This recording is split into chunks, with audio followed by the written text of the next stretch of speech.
Hello, everyone, and welcome to Whisky Wednesday. I'm joined by Luke. Hey up, I'll do. I thought you were going to say a witty comment rather than just "a up." Well, okay then. I'll start again. Good morning, good afternoon, good evening, wherever you are in the world, and welcome to Travel and Brews. And Awesome Luke John's intro. Whisky Wednesday. And Luke John, Whisky Wednesday. But I'm not important. I'm just the sidekick. Oh, So no. chaos. It's all important here because we are going on a little whiskey journey today. So we've got quite a few. I mean, my desk is scattered with a lot of whiskies that we've picked up. And we were just talking beforehand, what ones do we want to go into? And we've decided to go for the oldest established distillery on Islay. I say established just because we all know avoiding the tax man and all the rest that was going on. Some of them might have been around, just not legally established. So we are going to the oldest established, and that is Beaumere, or as I just call it, Beaumore without an accent. So they are the oldest established. Just double check, 1779. I call it Balmore, but each to their own. Yeah, everyone says it however they want. So, yeah, we've got a few people in. We've got, obviously, STD. He's in as well. Damn, you guys are still going. Yeah, we have quite a lot here. I'm looking across on my desk. We've got quite a lot of whiskey. We were sort of, you know, when you're hungry and you've got eyes big in your stomach, that's what we were like with whiskey. We just kept snapping up whiskey, which is not good. We got good old Trilby in. Whiskers Wednesday. Nope, we don't do cat food on this channel, although there are other channels where people eat cat food that you can go look at. Whiskers Wednesday, I think, is the private stream, Phil. And do tastings from the future distilleries. Yeah, so distilleries from the future. There is some new ones coming to Islay, though. And we did see one that was a shell, you know, being built. So it's in the process, but it's a slow process, isn't it? It takes time. They fly the people in, don't they, as well, to do the jobs. David's in as well. Hey, David. Hi, Mr. Wilson. And then Trilby. Yeah, we're all good. So we've only got two of their whiskies, so hopefully it's not going to be a long one going. But let's see. There are other whiskies on the side, so you never know that we might end up jumping into something else. So what I'll show quickly is, I hope this will work. Just quickly, this is what we've seen when we're there in the actual town of Beaumore, and you're looking across the Bay of the Water, and you can see the distillery.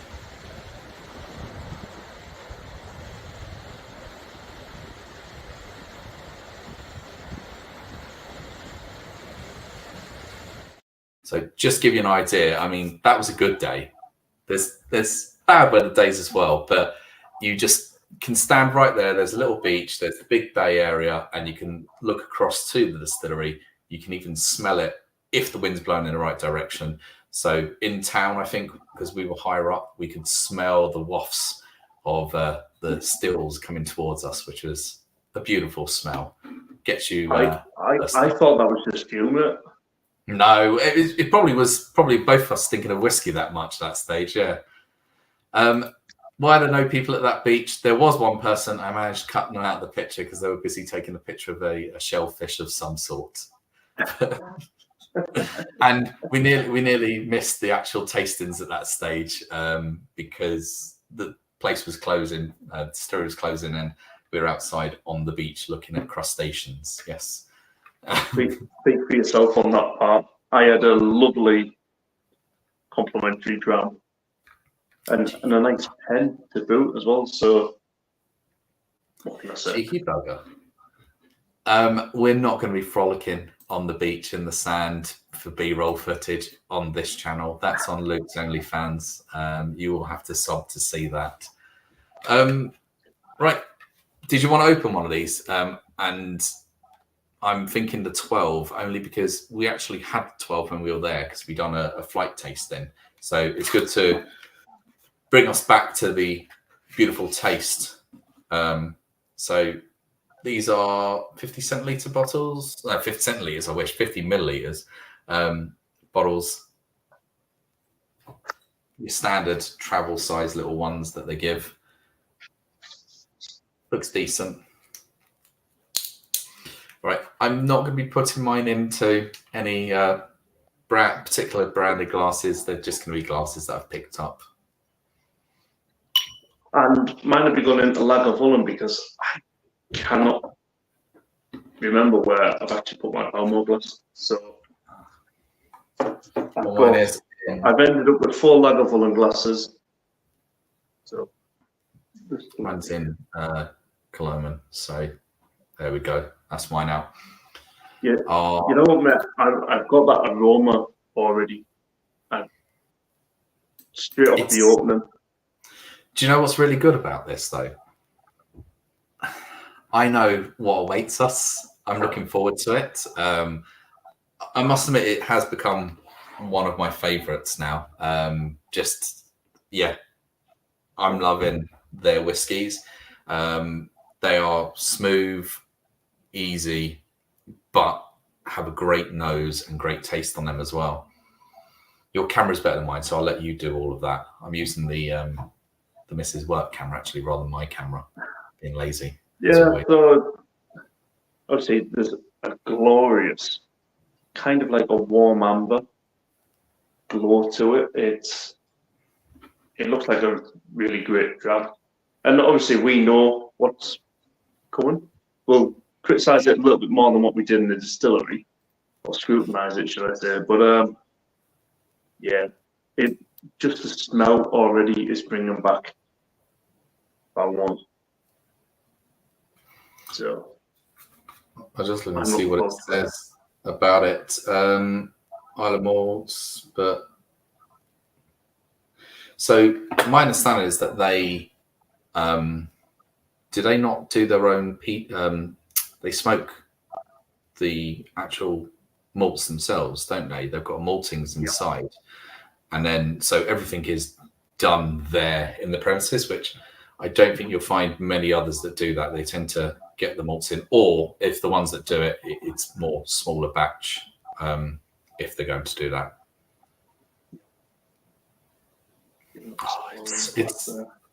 It is just I'm not going to say a classic whiskey smell, but this is just such an inviting smell on it.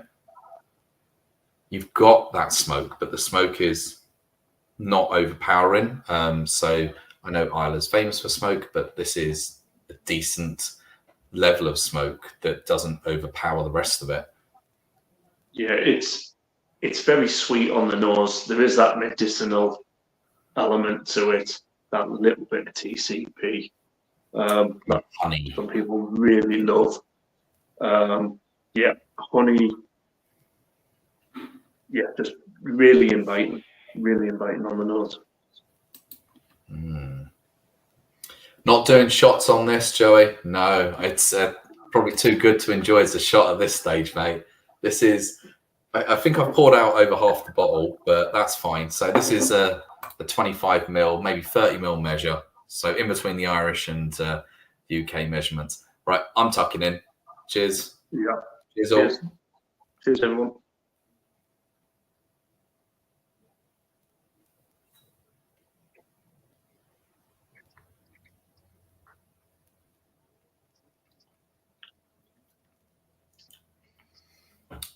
That, oh my days.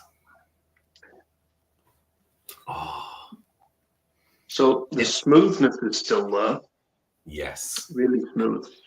I think the peat is a little bit more amplified on this, that smokiness.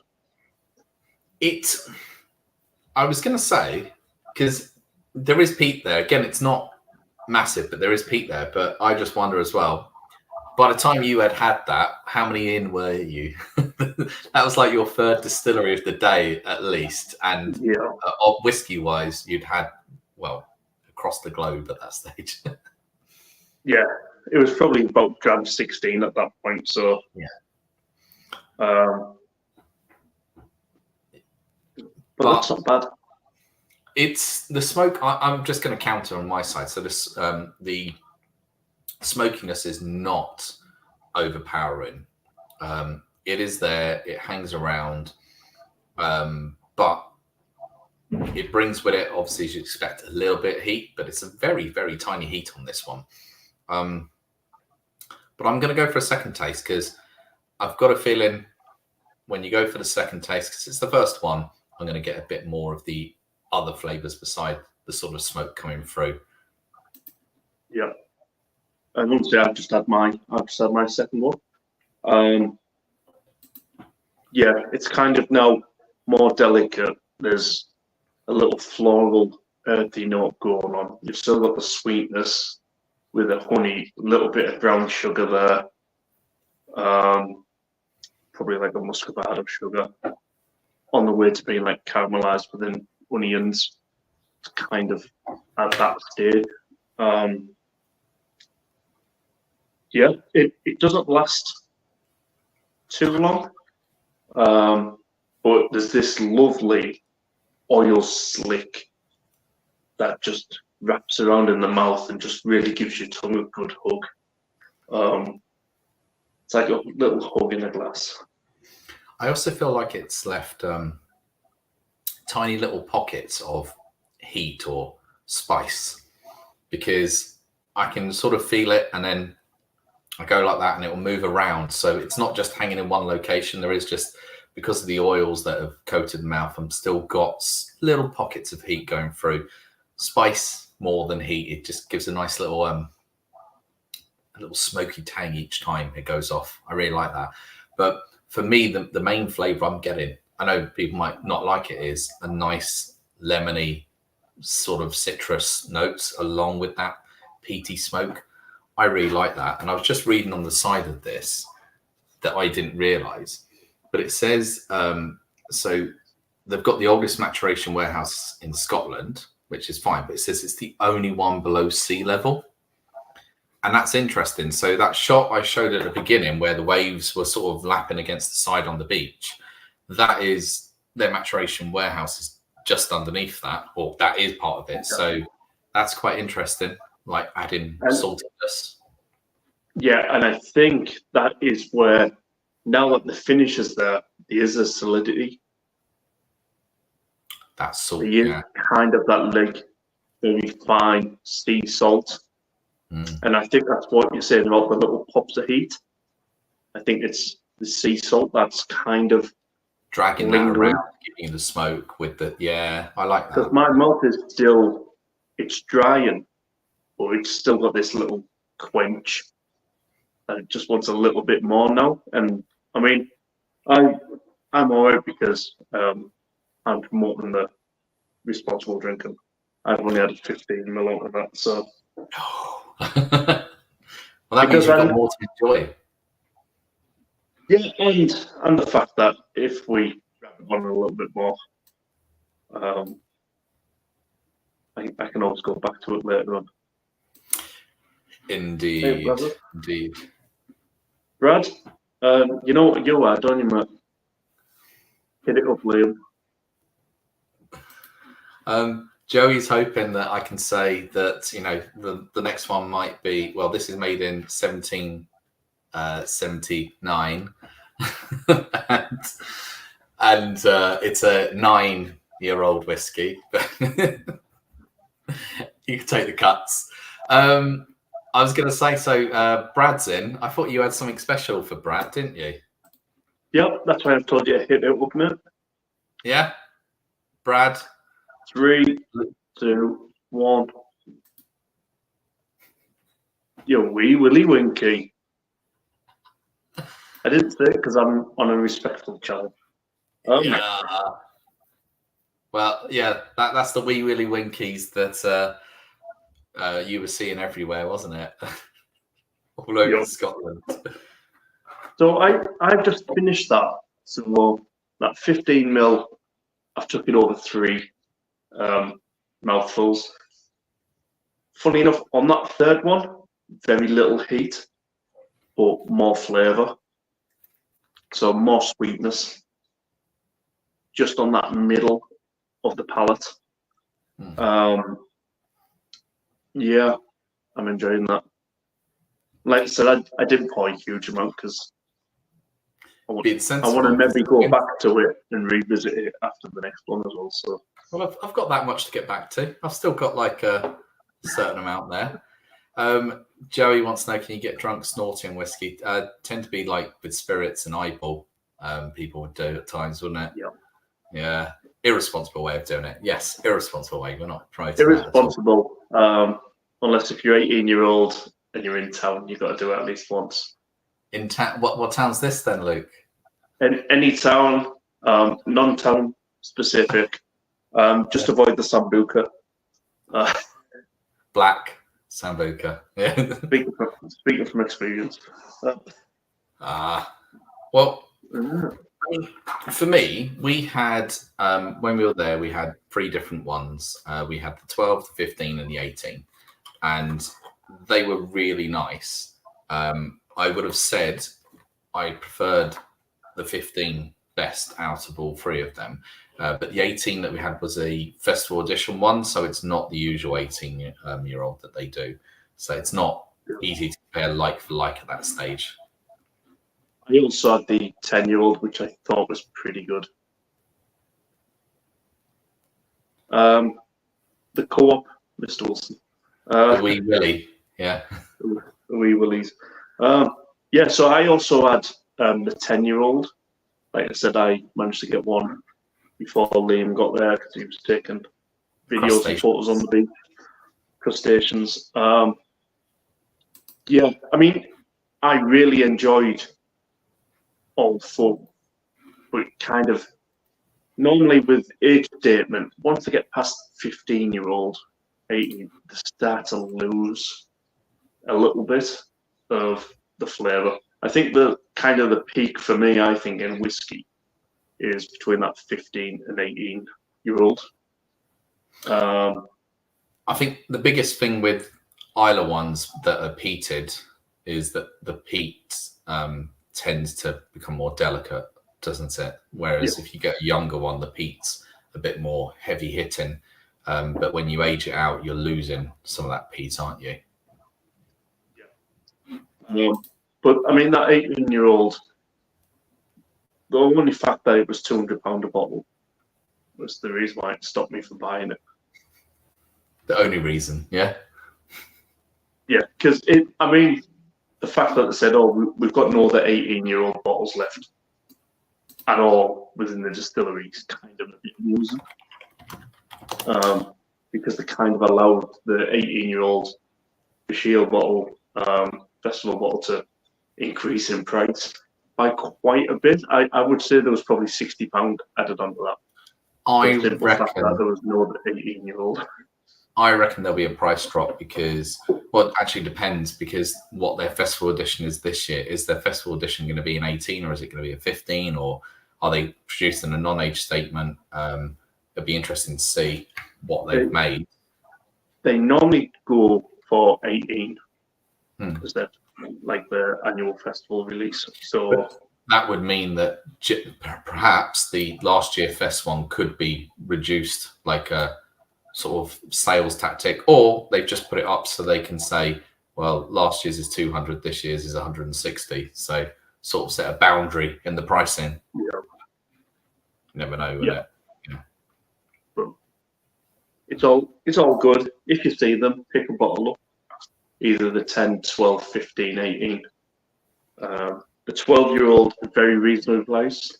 You can get that for about £32, £34 a bottle for a 70 CL, one of these. So it's well worth. So Luke, on the 10, did you find it more peaty? Was it harsher? Was it as smooth? Because I didn't get that free dram, you bugger. Yeah, so the 10-year-old was a slight bit more smoke, a little more of that saline, a little bit more medicinal. It kind of, in a way, it kind of told you that it was the younger age statement out the four that we had. So definitely wasn't bad, but you could tell it had some youth. Speak for yourself. Or you had. Yeah, you had, I mean, not me. So as we know, Islay and Scotch whiskey in general kind of get their barrels and casks from the US. So obviously, the least amount of time that or an unaged statement. A non-aged statement doesn't necessarily mean it's not aged, because it could be a 25-year-old that just doesn't really taste like a 25-year-old to the master distiller. So, you could have an unaged state bottle with a small batch and it could be a 25-year-old. You never know. Each one's different, but yeah, it kind of had that woody bourbon-esque type thing going on with a 10-year-old. Okay. What I find interesting is this is so smooth, but it's not triple distilled, is it? I don't believe they are triple distilling theirs. So Irish and sort of lowland whiskies will potentially be more triple distilled, but particularly just looking at their setup, they've only got two wash, two spirit stills. So the idea is that two go in and then another two. You'd need a bit more room if you're going to be triple distilling at that stage. Otherwise, you'll be reusing the same apparatus again and again. Yeah, and the stills would be slightly different as well. I didn't see the stills. With the height. I didn't see the stills there because we didn't do a tour or anything else at that stage. We managed to just sneak in to get some tastings, and then we got a few drams, and then we managed to quickly pick up a few things in the shop. There wasn't really much in the shop, I'll be honest. It looks like they hadn't replenished their stock ahead of the festival, the whiskey festival that's hitting Islay this month, isn't it? It should be happening like a week's time. Yeah, end of the month, is it? Okay. Yeah. Yeah. It's the biggest whiskey festival on the planet. So that's kind of bigger than the whiskey. 1 week is. Bigger than the whiskey festival you went to. Unlimited drams. Yeah. Did they have many Islay on there?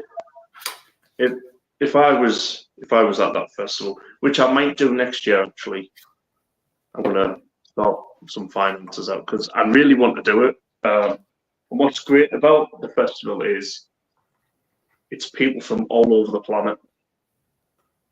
Like we were there, we were kind of like at times we felt like the only ones there. But in Lagavulin there was some Canadians and Scottish, really Scottish people. You could tell because it was very hard to understand the Scotch. But cheers, Joey. But yeah, it's by far the biggest festival, so I'd love to do that. The only problem with it, because it's an island and there's limited access, i.e. ferries, planes getting across there, limited accommodation, limited places to eat and even to buy food, it is going to be, if you go there, a struggle to get anything. You'll be struggling to get anything. But they don't tend to do, they do open days at each of the distilleries, don't they? So it's not a case you need to book a tour or whatever else. They've got open days, and I think they're giving out like free samples of drams and whatever else. So you can do well out of it, as in getting to try loads and loads of whiskies. But you're going to get on the open days. On the open days, the drams that they give out for people to try are that year's festival release, because the aim is you really enjoy that dram that it makes you want to go and buy a bottle. I know a few people that go to every single one and buy a bottle or two in each, which is just bonkers. But that's kind of their one main thing a year. So where some people might spend £3,000-4,000 on a nice holiday for a couple of weeks in the sun, some people spend it going to Islay. True. Yeah, I'm traveling over there. by trapped on an island, I assume you're on about the UK being an island. 15 hours, you could loop around easy. You won't hit sea. But on Islay, I mean, there's only 3 main roads, isn't it? And there's no loop around. There's not like a road around the outside of the island. So you'd reach an end point, you have to turn around and go back again. But yeah, Islay was very limited in what was there.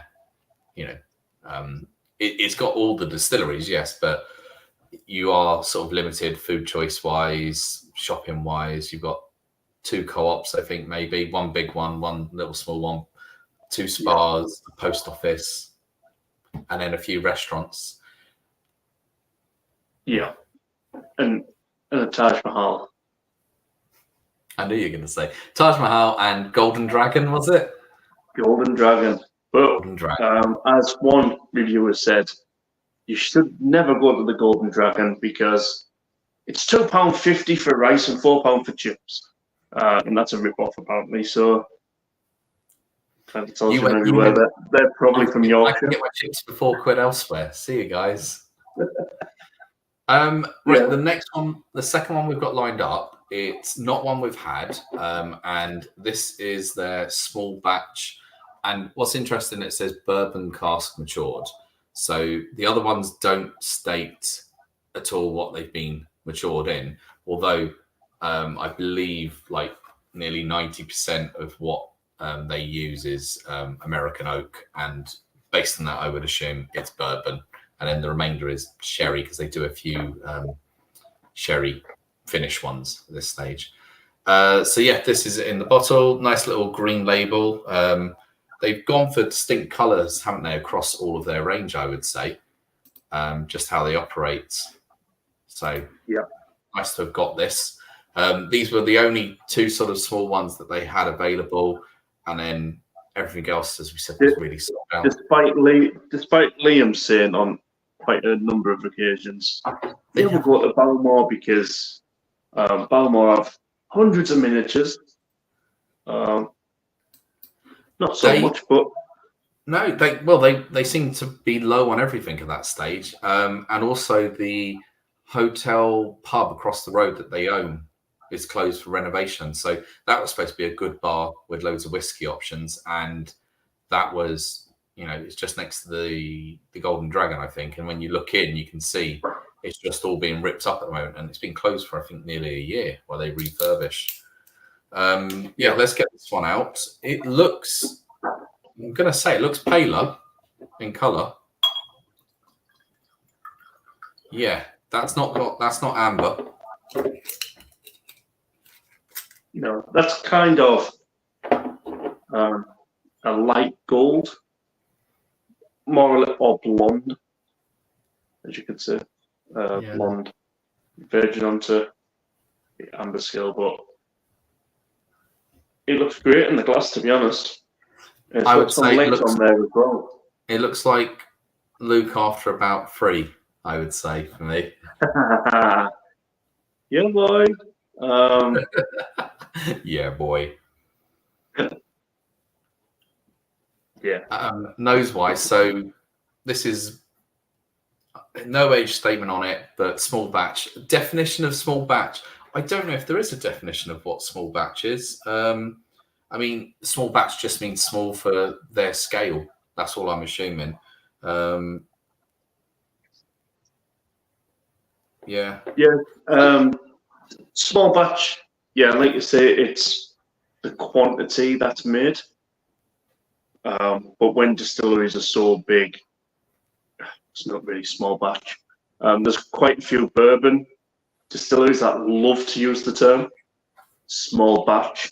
Can't think who. There's some big names out there, yeah. Yeah, there's Kentucky, there we go. Yeah. Now, I'm just wondering on the nose there, because I got a little whiff of it. For some reason, yes, it took me to bourbon. And yes, it took me to Jim Beam. And you'd be right. Do you know why you'd be right? Because they are owned by Beam Suntory since the 90s. So it would make sense that Jim Beam casks would come over and be used. So, yeah, it wouldn't surprise me, Jim Beam, which came last in our whiskey ratings, did it? Well, that was that White Mackay. Oh, no, I meant out of the bourbons. Sorry. I meant out of the bourbons. Yeah, I think it was, yeah. Yeah. Sorry. I meant bourbon-wise. So what I'll say is, so when you're nosing whiskey a lot and you kind of travel between the two, Scotch and bourbon, you start to pick up aromas that go with a certain bourbon. So like we were saying, all Scotch is primarily put into bourbon casks. So for instance, Lafroig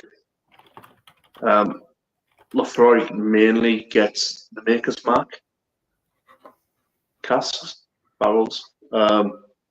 So usually when you nose a Lafroig, you pick out a little bit of Maker's Mark in there as well.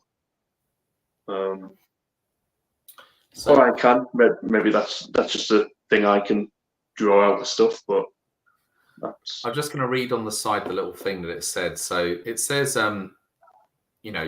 deep inside our dark cellars, our small batch distinguishes itself. It doesn't say anything about small batch, but it says this one is matured in a combination of both first and second filled bourbon casks before they blend them all together to create this final product, which it says is satisfying, complex, and richly rewarding. What a description. You've got to love that.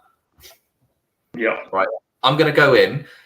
I've got a feeling just that I may be preferring the 12 more than this, but that's already my prejudice in my head off the nose. Yeah, I will say, obviously, like, other than just drawing out Jim Beam, there's a slight smoke there. It is drier, a little bit of vanilla. It's the vanilla and bourbon on the nose that just hits me. So I'm okay with the vanilla. It's the bourbon notes slightly that's making me hesitant for the pepper that's going to hit. Yeah, because there's very subtle smoke in there as well, like really subtle. But let's go for it. Cheers. We can talk about some of the... I think Luke has a picture or two of some of the descriptions that are hilarious. Yeah, kind of, chocolate bounty riding a wave over the sunset in the Saharan desert on far-flung land, all that bollocks. Wafting fart of a camel 2 miles away, yes. Yeah. All right. Yeah, cheers. The third drift of an aloe vera plant. Cheers.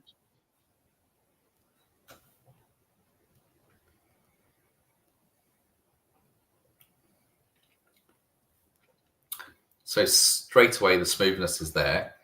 But as I was rolling that through my mouth, I could feel suddenly the pepper on the tongue building, the dryness sweeping across it. So unlike the 12, where you can swirl that round and the oils coat you and you could just keep that going, this one starts to dry out your tongue as you're going over and swirling it round in the mouth. I will admit, though, it's nowhere near as peppery as I thought it was going to be.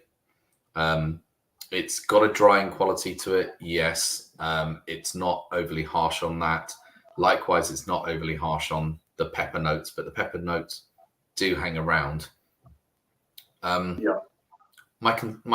thoughts are, though, I'm not picking up much of the smoke, and I'm just wondering if it's because it's the pepper that's mainly carrying through at the moment. So the smoke is when you sit and then you inhale slightly. That's where the little bit of sort of smoke is.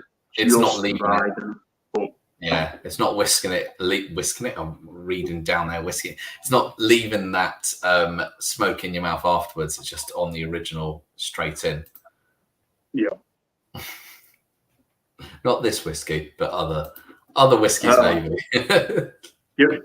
Hold on, can we give him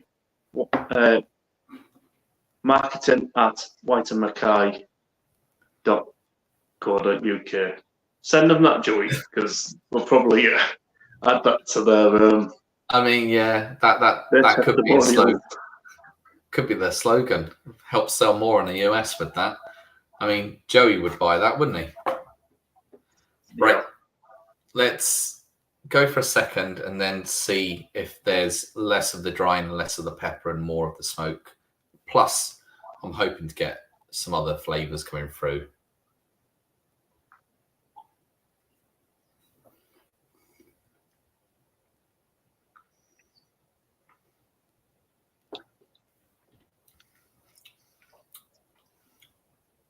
A little bit sweeter. I'm a little bit more of that vanilla, a little bit more oil. So it's a little bit more slicker on that second go. I got nice vanilla, a little bit of lemon. The second one is nowhere near as bad as the first sip. I quite like that now. Do you know what I'm getting? I'm getting that sensation again where there's little hot spots carrying across the tongue as I'm going like this. So there is some oil that's in there. Again, is that sort of maybe salt element. But I did get more smoke. I got more smoke off it. I did get a higher pepperness and heat level as well off it this time. But there is that vanilla undertones to it that I'm liking. Definitely better than the first taste. First taste, to be fair, felt lacking. First taste felt like it was missing something because it had a very weak bourbon and smoke elements to it. But this is a bit more. I like that. Better second one, but I would still say for me, I think I prefer the core range of whiskies that they're offering rather than the bourbon cask matured individually ones. Well, I've got a little bit more for a third sip, just so it's equal with the 12-year-old.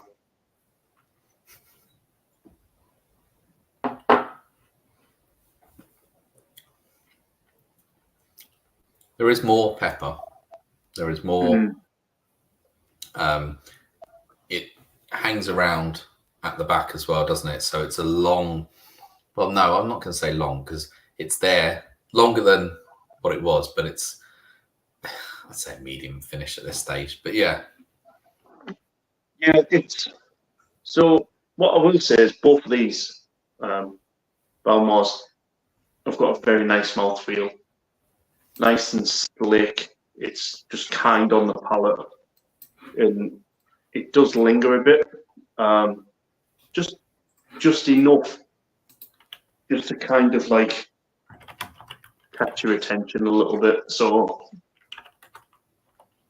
yeah, that third sip there, heat was next to nothing. The heat for me is totally come down. So now it's not even relevant anymore.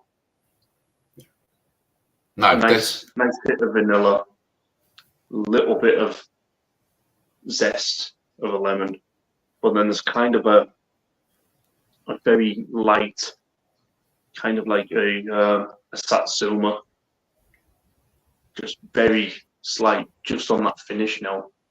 But I will say the heat was a drying heat, which you get with a lot of the bourbons. It's a bit weird when you describe heat as dry or moist. Just to quickly say, I don't think Luke puts a H in any of his words. That's completely fine. If I'm saying whiskey, I don't think I'm putting an emphasis on anything except the word whiskey. He said, I'm looking for whiskies under $3. Then you're going to have to look for miniatures like this. These miniatures, they weren't badly priced, but the cheapest miniatures ever, if you want them, as I said, is the ones that I picked up in India, and they're not really whiskey. You could pick up quite big miniatures there, 100 mil rather than 50, and they're like £1 or less at that stage, or around that price. I'm sure, Joey, you may have a few friends over there in Cleveland that could probably sell you a couple of bottles on a street corner for less than €3. They make it in their bathtub. Yeah, I mean, well, Joey's got special friends, hasn't he? So, whiskey. I'm gonna pour out. I know I'm gonna be bad. I'm gonna pour out the rest of the 12. I really enjoyed it, and I fancy cleansing out my palate slightly. But yeah, that was interesting to try one that you wouldn't normally find of theirs, which is the small batch. I haven't actually seen this, and I want to see if they do big bottles with it, and how much it would actually cost. So, wow, I reckon about 45 to 48, maybe. No. No. Oh my god, what?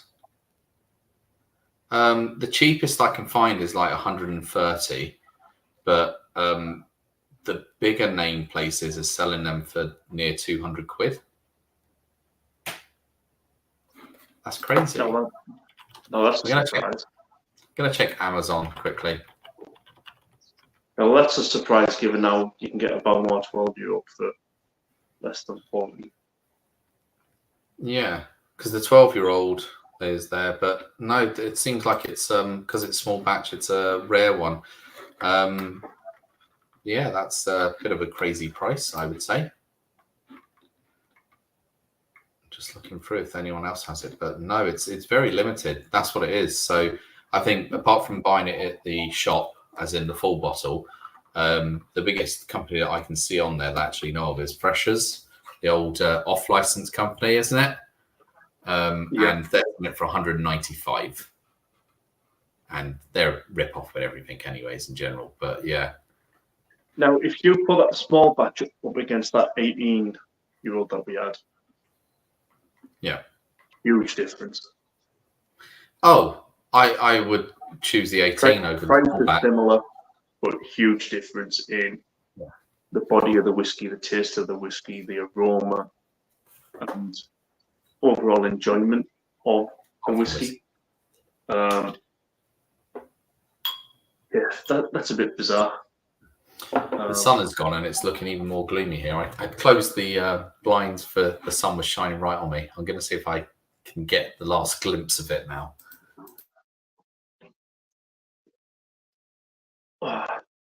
So yeah, I've also just poured. There we go. Another drum of the Balmore 12. I poured the last of it. Oh no.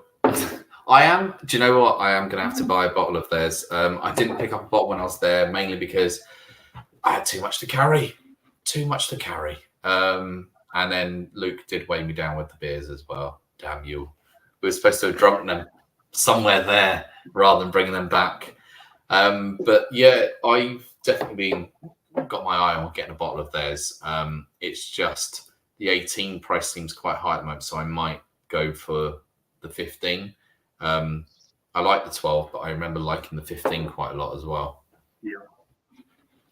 Yeah, the 15 was really balanced. Actually, I've got the little clip from when we were there, when the bottles are being shown. So yeah, our 12-year-old is a marriage of bourbon and non-roasted sherry casks, breakfast whiskey, 40%. Really easy going, vanilla, honey, lemon, citrus. The 15 is 12 years in ex-bourbon casks, then it's finished for 3 years in ex-oloroso sherry, slightly stronger at 43%, and then the 18 Festival Edition is a distillery exclusive, so you can only buy it here, and there are 3,500 bottles altogether. Once it's sold out, that's it gone. And it's a marriage of two. Yeah, so just give you an idea. Those are the three. I didn't realise actually the 18 was that high ABV. So 53.8 was it? I seen there. Yeah. Whereas this 12-year-old is 40% on the nose, isn't it? And then the 15 is 43%, isn't it? And the 10-year-old was 40 as well, I think it was. Yes, it's sold as 40 as well. But I mean, like most festival bottles are cask strength. Just say that for the entire Vital weekend, they are usually cask strength bottles, which goes to some way of why it may be £200, but I think that's uppriced, as I said earlier. But I get it. Again, like we've said many a time, the idea about the cask strength ones are, well, not so much probably with these festival ones. If you get a cask strength whiskey or you get a single cask and you're trying it, that's it. You're not getting any more. The cask strength ones, what they've done is they're blending loads together at that cask strength, but you're not going to probably this. Well, I don't agree. They say you probably wouldn't get that same flavor again, but the master distiller, I think, when he's blending that many together to create that many bottles, he should be able to recreate something along those lines again, shouldn't he? Or she, or they. I should say they, because there's a lot of more women involved in it than men at this stage, I should say, really. Yeah, so, I mean, yeah, I wonder what they do with them is, are they choosing particular, like, are they saying, what we've seen there, it was Oloroso finish. So the idea is they're just choosing to finish them in a certain different ones to make them stand out. I wonder if there's any... Which really kind of surprised me, because when we were talking about going to Islay and what we were most looking forward to and this, that and the other, Liam was like, peat, smoke peat. Yeah. And I think he's actually come away with actually probably my favourite drams on the island were the ones that were sherry.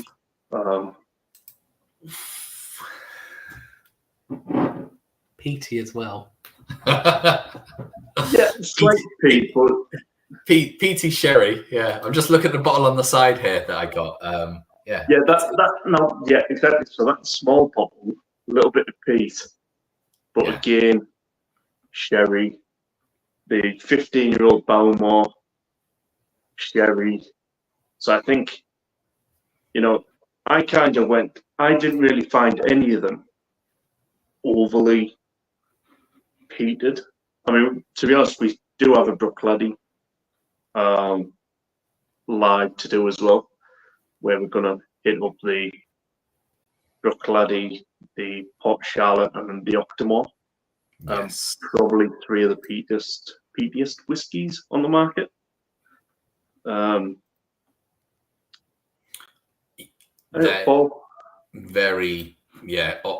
is the peatiest. I know people will say like south of the island is where all the peat is and north isn't. Sort of right in some regards of their core ones are peat, but it's not the case because they all create peated ones across the island. And much like I think some of them down the south are looking to create non-peated ones now, aren't they?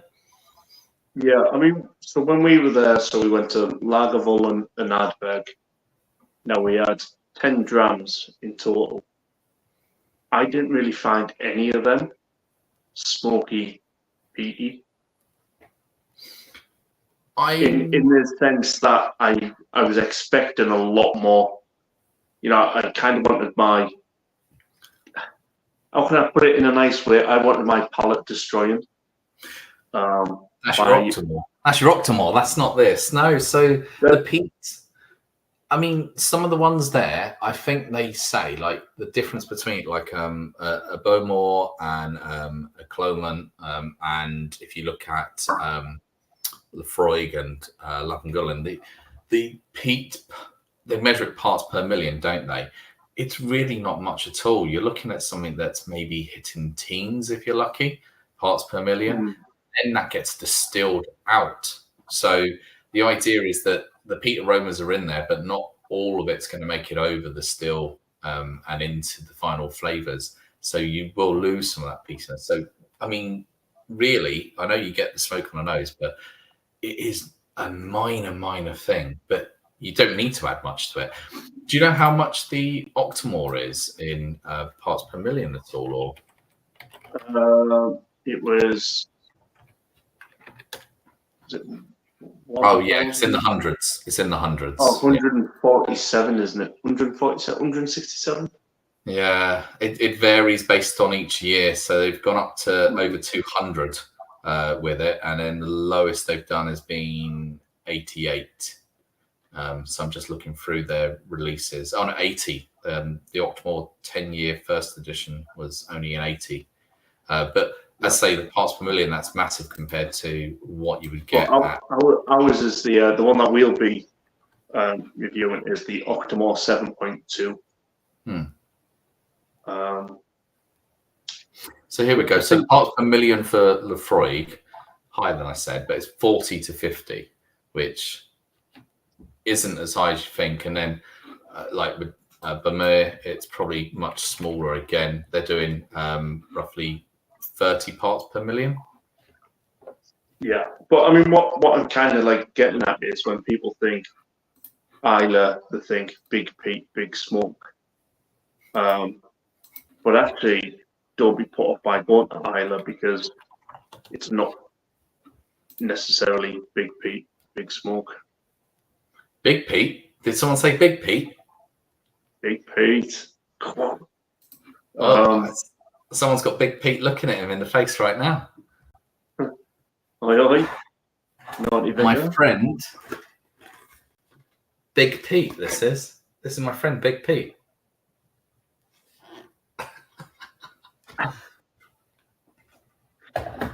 He's probably one and only friend other than Mr. Wilson in London. He's giving me his face.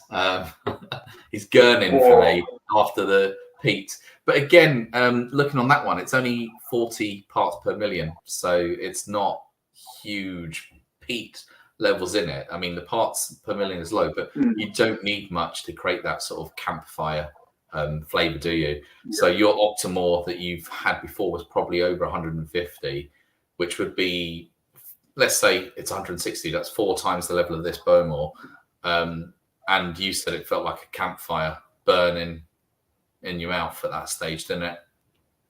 Yeah. Let's get it up.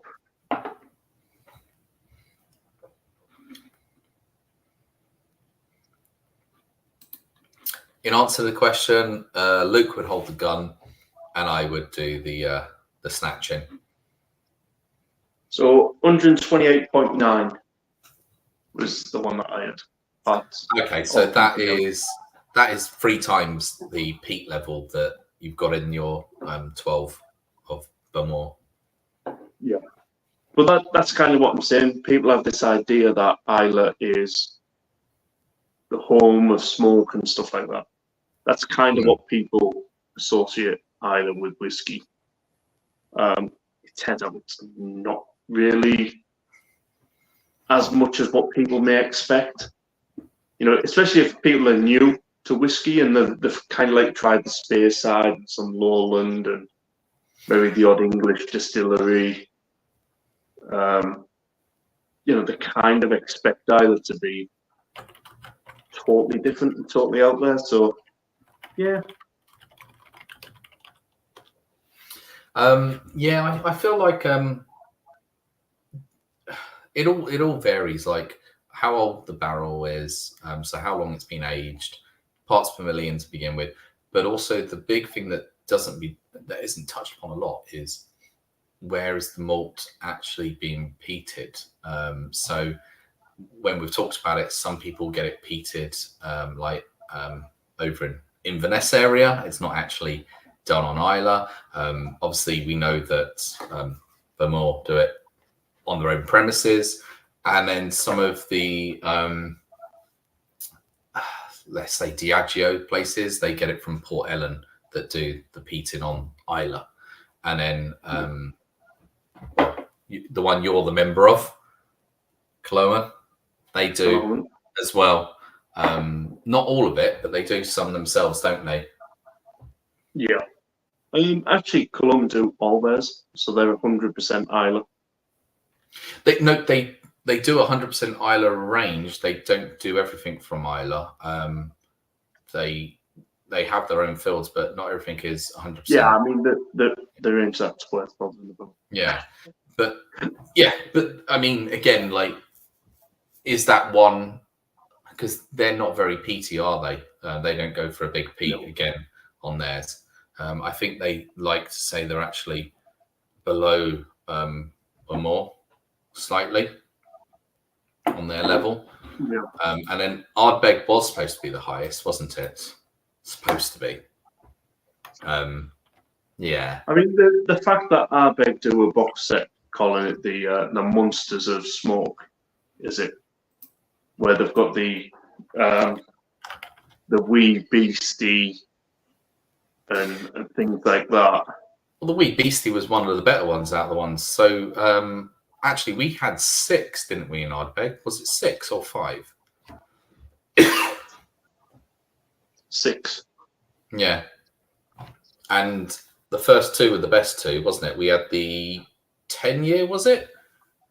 Yeah, it was the Wee Beastie and the 10-year-old. Yeah, and they were actually the best out of it all. And sadly, it was then slightly down in enjoyment on the tasting after that. Yeah. Yeah. Oh, But their kids' portion of mac and cheese is spot on. talking of kids' portions, Hey! There's another one. Escobar, you've been wee willy wankered.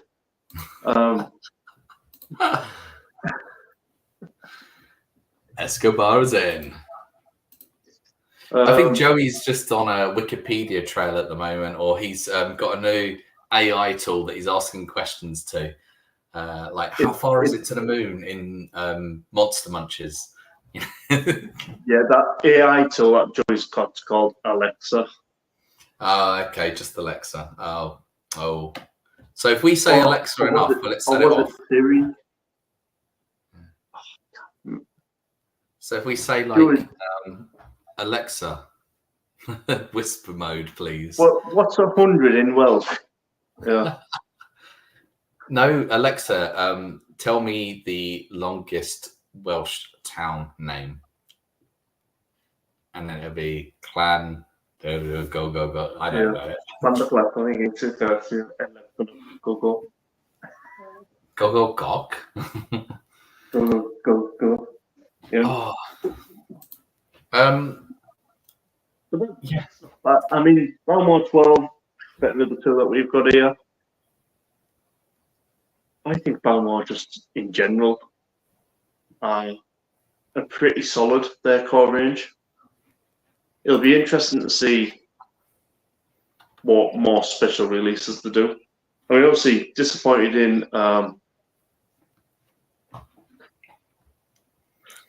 we would hope.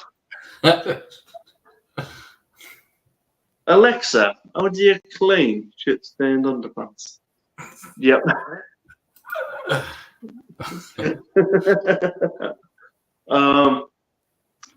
Yeah, I mean, we were talking about Port Ellen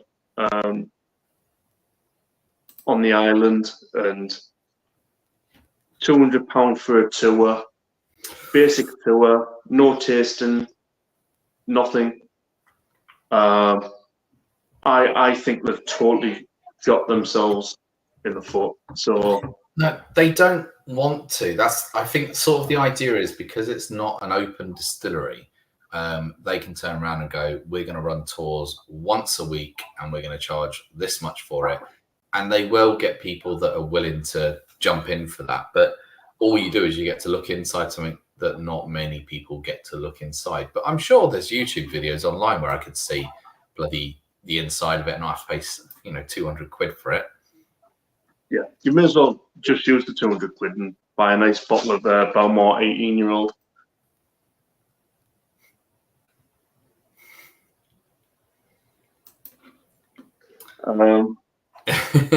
Terrible Joey. That's all I want to say on that front. Yeah. But yeah, I'm happy. I'm happy that we've done the 2. We said that we were going to do an hour. Yay! It's done. It's done. Yeah. I would say that I really rate Bumor as a distillery. I mean, Islay has so much to offer, anyways.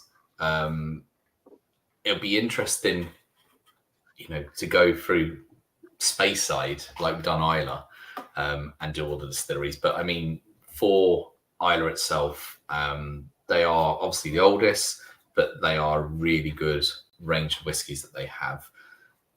The main factor for me is that obviously they are doing that on the premises. So they're doing the maltings there, and it has a light peat level, but it's just so smooth because I'm assuming that they're drawing the water from some sort of well, reservoir, or something they've got nearby. Unless it's salt water. Are they just using the sea for us at this stage? Add extra flavour. They could get it and filter it. Who knows? But I'm sure they get theirs.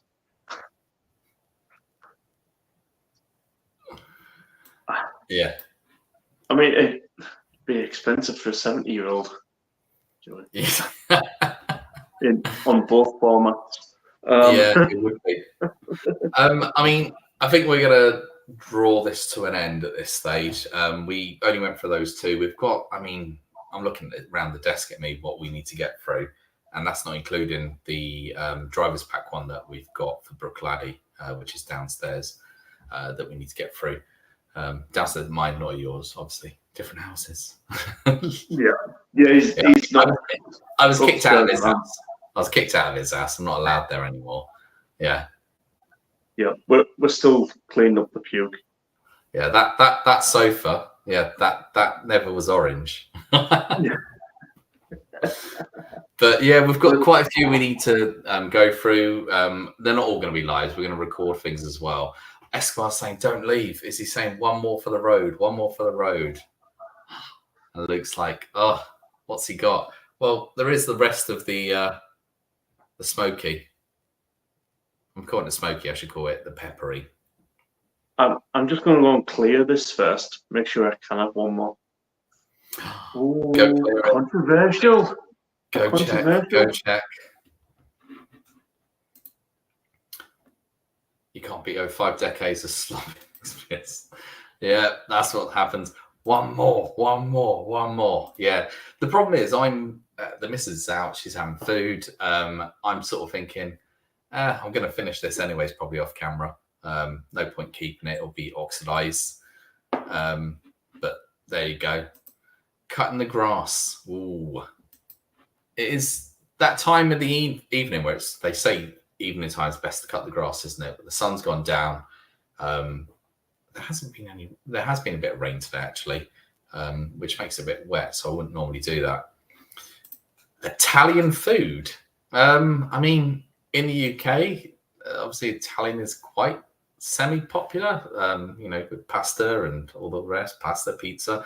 We've done our own pasta, made our own pasta, egg pasta, made our own pizzas, made pizza bases from the sort of using the yeast from brewing to then make a pizza base and then make pizzas out of that. So, yeah, all good. You don't have a good time cutting grass. You're probably hay fever. That's what it is. I think we don't. It depends how big your lawn is, really, at that stage. Like, I go over to Ireland and my uncle has a proper American ride-on mower, and I'm like, yeah, that seems like it's easy and enjoyable. But for me, it's like it's not that big. The back and front garden, it's easily to manage. Just done. And the answer is no. Got to disappoint you. Ah, boo. Yay! You wee Willie. Hold on. Put that back up and we can have Wee Willie. What I love is the description on it. So, Wee Willie Winky's 20 mini skinless sausage. Full of fun. Kids number 1. I'm pretty sure that was designed by J. Savile and Co. I'm going to double check this. It must be what I'm not thinking. but I was checking the pork content. What is the pork content? Well, a sausage can only be a sausage if it's got 40% in. But Yeah, these it little looked winkies, like they're not called it looked like it sausages. said 42 or 44% there. So they've Oh, just. that'd be higher than Richmond sausages. Oh, that is. I'm just going. Oh, they sell them in Asda. And it's 44%. I thought it was saying something like that. I was trying to look. Higher than Richmond sausages. Jesus. Yeah. Well, actually, I think that you'll find there's more pork in the Richmond vegan sausages than actually in the proper sausages at that stage. You know, Richmond, worst sausages in the country. Yeah. But it's made by a company called Halls. It's not made by Walls. Halls. Halls sausages. Halls, not Walls. Yes. I remember when Walls just used to do ice cream. I just seen like Joey's got a third of an acre. I could buy a riding mower, but nah. Yeah, we need to review the Wee Willie Winkies. Yeah, I mean, but what did Mr. Wilson put up? You need to review them. The we were going to do a Wee Willie Winky Bake Off or Wink. God, oh, jeez. Stop using the R word. Yeah, you're not allowed to say it. But to be fair, I might pop up to Richmond on the weekend and just have a look around, see the pubs there. Am I allowed to say it in that manner? You can come to Richmond, North Yorkshire, mate. Oh, yeah. We've got beautiful farm shops. Oh, your farm shops. Jesus, man. They're not farm shops. I swear, went past one of his farm shops. There's 2 stories. Got bloody selling, like, it looks like chandeliers and stuff in there. That's not a farm shop. What's that? Oh, it is. We've got some fantastic farm shops. My local farm shop is a Waitrose. That's what happens when you live in God's own country, you see. My local farm shop is a Waitrose, mate.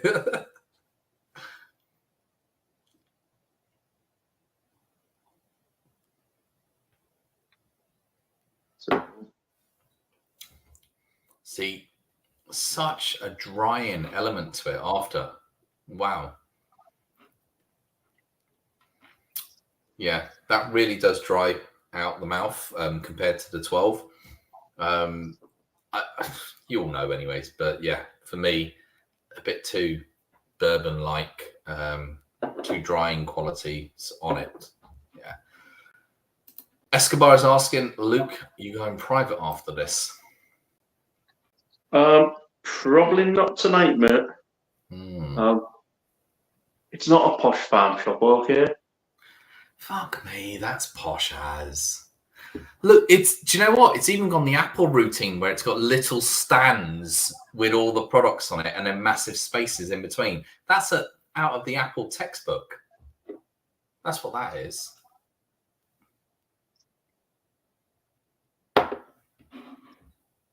But it does have one lovely meat counter. Butcher's counter. Ah, that's your like deli and question. Scotch eggs.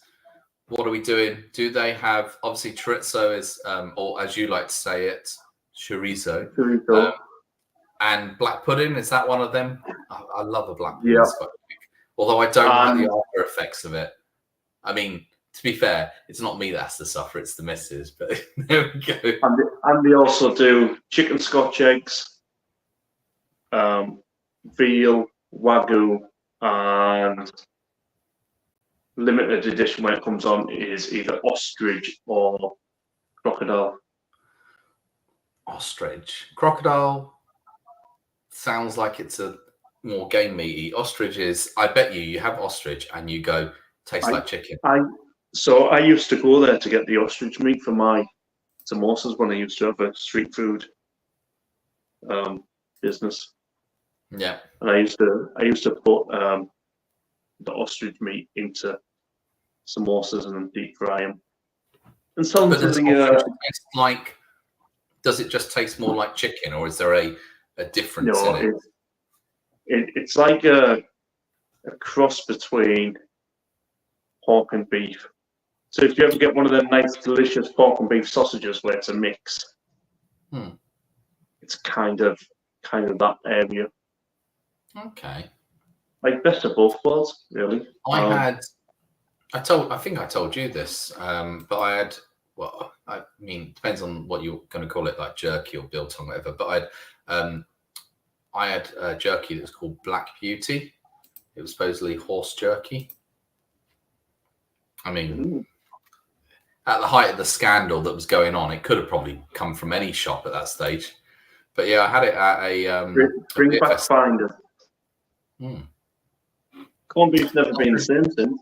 So ostrich burgers, my general feeling of them was that the ostrich content is actually quite low. Like you're looking at fillers and other stuff rather than ostrich. So a bit like, when you get a mango juice from the shop and it's like, oh, fresh mango, and you pick it up and you look on the back and it goes 90% apple, 5% mango. And you're like, what? Is it not the same with ostrich? It depends on where you get it from, but usually you get a high meat content with ostrich. Okay. It doesn't really sit well with too much fat. So it's quite a lean meat, is ostrich. So you don't want to add too much to it. So yeah, bison. Bison's awesome, Joey. Buffalo's good. But bison is even better than buffalo. I'm just looking at something where I'm looking to see, 87% ostrich meat, and then the rest is your salt, spices, preservatives, a bit of flour, binders to hold it together at that stage. Okay, no, because a lot of the ones that are listed like exotic meats, I just always get the feeling that they will say like the fruit juices where it's, oh yeah, this is ostrich, but you've only got 20% ostrich and then 80% chicken. Like, it's just chicken. It's just chicken. Yeah. Yeah. The only thing is, though, Mr. Wilson, it's a little bit too dear. I mean, I'm a lamb guy. I do like lamb, but I'm not going to have it all the time. But give me, make a proper homemade shepherd's pie we do. I like the lamb. I mean, obviously, growing up, it was always just beef mince because beef mince was cheaper. Oh, but I have put mutton into pie. Yeah, no, it's always beef meat when I was younger as well. But obviously, my missus is Hindu, so there's no beef in this household. So I don't have beef. I'm allowed pork. I'm allowed, chickens and turkeys and all the rest. But yeah, no beef, sadly, no beef. I'm allowed to eat beef, just don't bring it back in the house. I'm not really cooking it on the same utensils she's going to cook on. So yeah. Yeah, and that's just called respect, not being under the thumb. That's just respect. Well, Escobar, I know it sounds a bit hipster-y, the place now, because it's gone up in that level. But Disham in Indian restaurant that's in London, multiple locations, but I think it was always the Shoreditch one. They would do a slow cooked leg of lamb on the bone sort of thing, obviously with loads of spices on it and everything else. And I used to love to go there, but obviously it's got too popular with people. But the idea is go there on a Sunday, forget the Sunday roast. Everyone's trying to jam into the pub, so I'd go to Disham and get that and get a few Romali rotis and just have black dal, Romali roti, and this lamb that's just fallen off the bone, and it's just amazing. Because they slow cook it for 24 hours, but I wouldn't pay 350 quid for a whole rotisserie lamb. But I did see a picture on Reddit the other day of Costco in certain states in America does a whole goat. they sell like a whole frozen goat in a sense for people, and it's like, what the hell? That's mental. but the pricing looked really decent as well because Costco pricing. And goat meat's delicious, isn't it? So goat meat, mutton's really good. But the question I always have when you go to a lot of places when you ask for sort of mutton or lamb is some places you ask for lamb, they give you mutton. That'll be the case, and you never know which one you're getting because they just generally transfer between them, don't they? Yeah. They shouldn't, but they do. It's kind of like chicken having two names to describe the same meat, just on a younger or an older bird. Yeah, but we do the same with beef and all the rest. There's distinctions between the cuts of the meat and also the age of the meat, and there is a difference with when the meat is aged, isn't it? There's less fat on it, so lamb is more fat. Sorry, there's two words.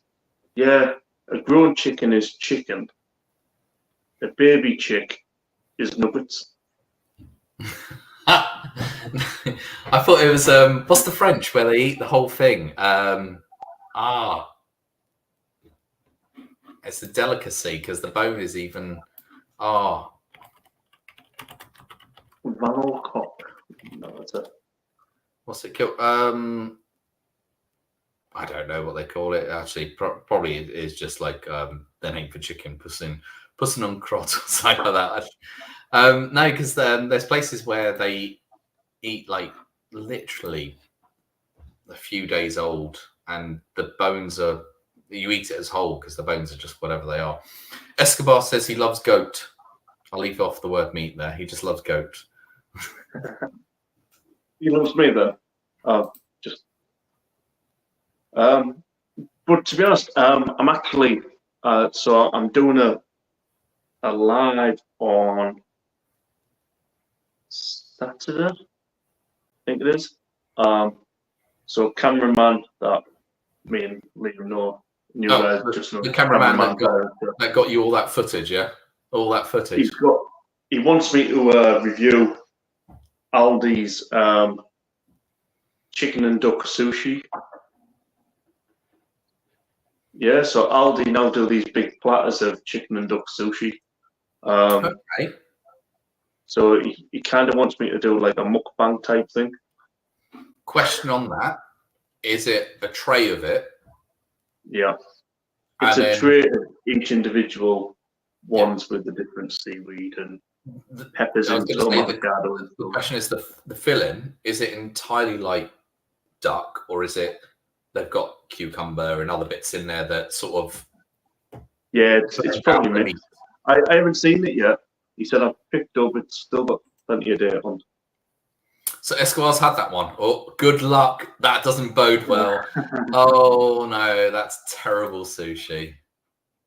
But I don't mind because I love normal sushi. So yeah, I'm a huge fan of just normal sushi anyway. So, well, you know. And then Escobar said Friday, private Saturday.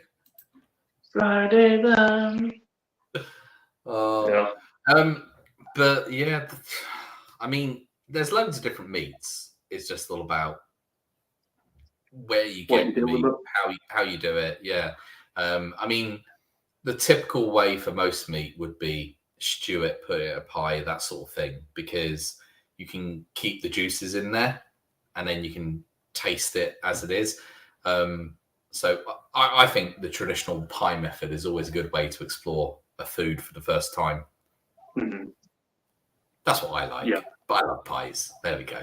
The first time I had rabbit. Oh, it was in a homemade pie, same as pheasant. Were you the lucky one that got the pellet? I was the lucky one that had to skin it. But so different. Escobar said it was like rubber. Oh, so do you mean the rice was that bad? That the rice was rubbery, as in it was very dried? Because I'm sort of I'll put that one off. No, I don't. No. There we go. No, it doesn't mind a pie with a bit of garlic meal on. Oh. Now I was going to say, with the sushi, would you be having it cold, or would you slightly like steam to add a bit of moisture into it? Depends on what it says on the packaging. So if it just says ready to go, eat cold, apparently it's a big platter. So if it says, see, Meat Wednesday. It should be Meat Mondays, but yeah, we didn't get round to it on Monday. That's the problem. No, Escobar. We hung on for Escobar. This half hour for Escobar only at this stage. He wanted his meat talk and whatever else. And I said the drama. I didn't say half an hour. I've got things to do. Well, no, it's ending in 10 minutes. 8 o'clock. It's ending by 8 o'clock. That's what I meant. Like, that's it. No more than beyond 8. I've said that's the limit. So Escobar, you had it cold all the way, but I was just wondering on it, did it give any instructions for, because the idea is, yes, you eat sushi cold, I get it, but because it's packaged sushi, it's lost a lot of, especially with the fridge, transportations, all the rest, it loses moisture. So sometimes the idea is that you can add a bit of moisture back in via steam, or even, I know the weird bit of a microwave with a glass of water in there to sort of rehydrate it in some way. But yeah. Luke, that one's for you.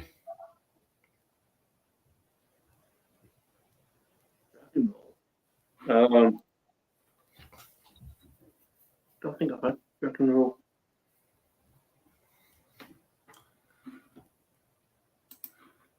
Yeah, I tend to find, no offense, but the supermarket cold sushi, pre-ready, pre-made, prepared to go, it's bland, it's tough, rubbery, and so dragon roll is nuri.